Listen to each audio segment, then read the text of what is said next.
शांभवे नमः, शांभवे नमः, शांभवे नमः। हर हर हर महादेव।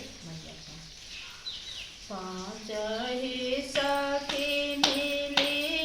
गंगा नहाई, निधि जल होलू गावा,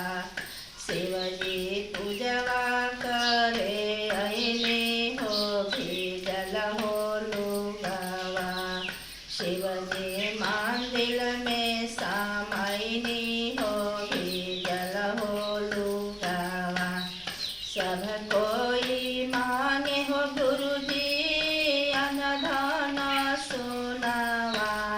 हम मानिला आये को सुघरी पातोहिया, हम मानिला सब के दिहल हो गुरुजी अनधन सुनावा,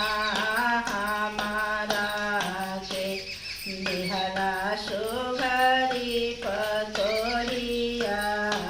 हमारा के आइले पतोहिया हो बंस में समाइली, बनावे लगलीना बहुवर बर हो बेजनिया, बनावे लगलीना बहुवर बर हो बेजानी, बनावे लगलीना सब के दिहली हो बहुवर बर हो बेजानिया, हमारा के दिहली नूनावा से रोटिया, हमारा के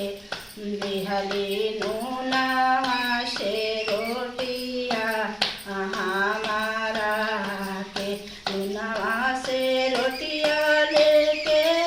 मंदिर में समाइनी, बनी हो गईलना रोटिया बर हो बेजानिया, बनी हो गईलना अनुनवा बर हो बेजानिया, बनी हो गईलना पहिला में दया मंगनी, दूसरे में चर्चा, तीसरे में नमः शिवाय प्रणमवाए गुरुजी, तीसरे में नमः शिवाय प्रणमवाए गुरुजी। हर हर महादेव।